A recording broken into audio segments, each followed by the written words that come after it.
क्या आपने कभी सोचा है कि खुद को बदलने का सबसे आसान तरीका कौन सा होता है? सबसे आसान तरीका होता है मौन।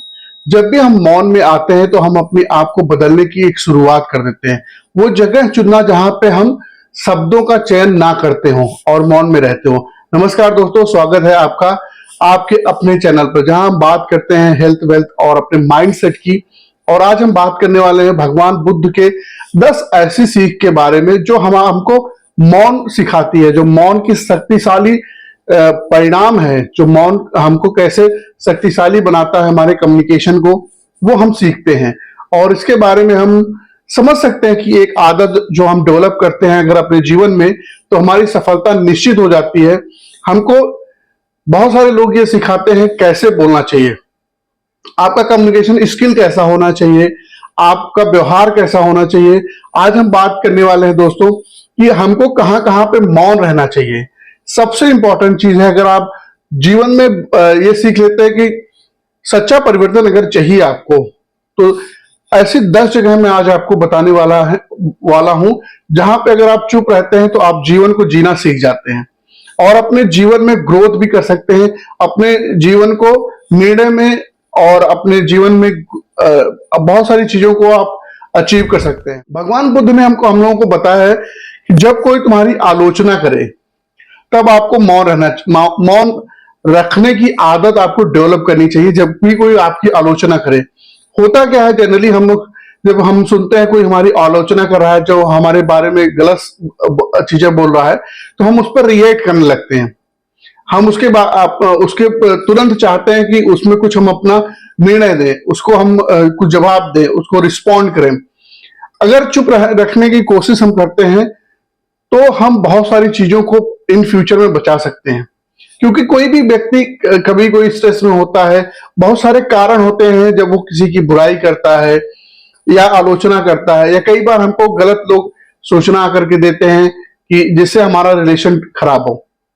तो पहला याद रखने वाली बात है कि जब भी कोई हमारी आलोचना करे तो वहां पे हमको मौन रहने की आदत को डालना पड़ेगा। मौन अपने आप में साइलेंस प्रैक्टिस करनी पड़ेगी। जब भी कोई हमसे कोई बहस करता है, आर्गुमेंट करता है, तब हमको मौन रहने की जरूरत है।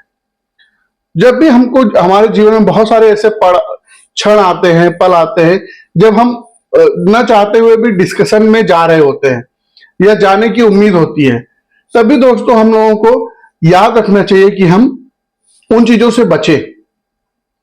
जब हमारी कोई बहस हो तो हम उसमें हमारा ईगो भी आ जाता है, सामने वाले का ईगो आ जाता है, तो निष्कर्ष कुछ नहीं निकलता।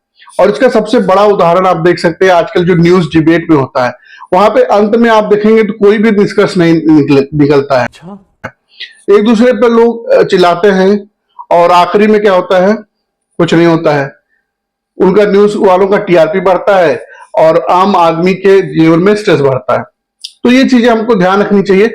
दूसरी बात कि जब भी बहस करे तब हमको चुप रहने की, अपने ईगो को बैलेंस करने की आदत हमको। दूसरा है, जब कोई गुस्से में हो, जब कोई गुस्से में हमसे बात करता है, चिड़चिड़ेपन में हो, तब हमको मौन में रहने की आदत डालनी पड़ेगी।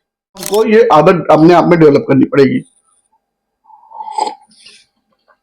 तो इन चीजों का भी हम ध्यान रख सकते हैं। चौथा तरीका है, जब हम दुखी होते हैं, जब हमारा मन दुखी होता है, तब हम किसी से उस लेवल पे जाके बात नहीं कर सकते, तब हम कोई भी निर्णय नहीं ले सकते जब हमारा मन दुखी होता है। सॉरी, ये हमको आदत अपने आप में डेवलप करनी होगी। जब हमारा मन दुखी हो तब भी हमको लोगों से पड़ेगी। जब हमारा मन दुखी हो तब भी हमको डिस्कस करने से बचना चाहिए, लोगों से बात करने से बचना चाहिए। मौन में रहने से ही फायदा होगा। जब भी कोई हमको जानबूझकर उकसाए तब हमको मौन में रहने की अपनी प्रैक्टिस करनी चाहिए, साइलेंस में रखना चाहिए, चुप रहना चाहिए। जब भी कोई हमको उकसाता है तो हम आवेश में आकर बोलने लगते हैं, कोई तर्क नहीं होता है, कोई सोच समझ नहीं होती है। तो ऐसा माना जाता है और हमारे बुजुर्गों ने सिखाया भी है कि बोलने से पहले सोचना चाहिए, ठंडे दिमाग से चीजों को एनालाइज करना चाहिए। तो जब भी उकसाता है तो हम क्या करते हैं, बिना कुछ सोचे समझे उस बहस में पड़ जाते हैं और बोलने लगते हैं। तो ये भी नहीं करना। अच्छा तरीका है, जब भी मदद करना हमारे लिए संभव ना हो तब हमको चुप रहना चाहिए, साइलेंट रखना चाहिए। बहुत सारे लोग क्या होता है, बहुत बड़ी बड़ी बातें कर लेते हैं और उसका रिजल्ट कुछ नहीं निकलता है। तो हमको ये ध्यान रखना चाहिए, जब हम मदद करने की स्थिति में ना हो, साइलेंट रखना चाहिए, अपने आप को चुप रखना चाहिए। समय आने पे चीजों को डेवलप करना चाहिए, समय आने पे चीजों को लोगों को ऑफर करना चाहिए। और सातवां तरीका है, जब आपको थोड़ा सा ज्ञान हो जाता है, थोड़ा सा पैसा आ जाता है, तो हमारे अंदर स्वाभाविक रूप से ईगो आ जाता है, घमंड आ जाता है। अपने नॉलेज पर, अपने ज्ञान पर कभी भी हमको घमंड नहीं करना चाहिए। मौन ही असली ज्ञान की परीक्षा होता है। जितना ज्यादा आप मौन रहते हैं, लोग भी आपके बारे में उतना ज्यादा सीरियस होते हैं, आपकी इज्जत भी करते हैं। तो जब भी हमको ऐसा लगे कि हमको ईगो आ रहा है, तो मौन रखना चाहिए। आठवां, जब हम सत्य को सुनने के लिए तैयार ना हो, तब हमको साइलेंट रखना चाहिए, तब हमको मौन रहना चाहिए। क्योंकि कई बार होता है कि जब हम सत्य को सुन नहीं पाते हैं, उसको एक्सेप्ट नहीं कर पाते हैं, चीजों की, लोगों के द्वारा बताया हुआ फीडबैक या कोई भी ऐसी चीज जो आपको हर्ट करती हो, तब हम तुरंत रिएक्ट कर देते हैं उसके बारे में। तो यहाँ पर भी हमको ध्यान रखना चाहिए कि जब हम सत्य को सुनते हैं, तो अगर हम नहीं सहन कर पा रहे हैं, तो वहां पर भी हमको शांत रहना चाहिए। उससे क्या होता है, हमारा रिलेशन खराब होता है सामने वाले से।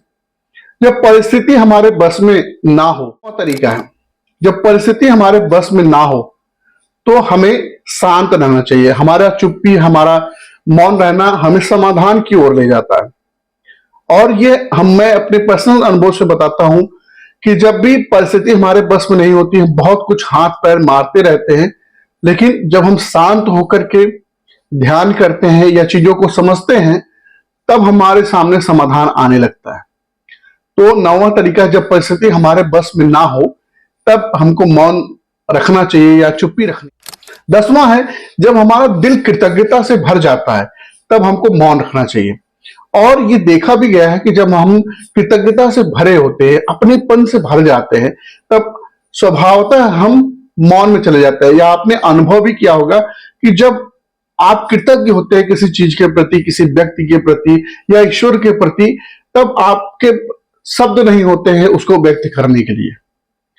तो जब भी हम कृतज्ञता महसूस करते हैं, तो हमको उसमें मौन भी में रखना चाहिए, जिससे हम अपने उस फीलिंग को एंजॉय कर पाए, उस ग्रेटिट्यूड को एंजॉय कर पाए। दोस्तों, अगर हम अपने जीवन में ये 10 जगहों पे शांत रहने या चुप रहने की आदत डालते हैं, तो मेरी गारंटी है कि हम निसंदेह अपने जीवन में बहुत कुछ अचीव कर सकते हैं, बहुत कुछ बचा सकते हैं। क्योंकि जब हम जानते हैं कि हमारा जहां पे शब्द खत्म होता है, वहां पे हमारे मौन चालू होता है, और हमारा मौन जो है हमारी आत्मा की भाषा होती है। तो हमको ये जगहों पे शांत रहने की जरूरत है। इन 10 में से आपको कौन सा तरीका पसंद आया है दोस्तों, वो कमेंट करके हमें जरूर बताएं।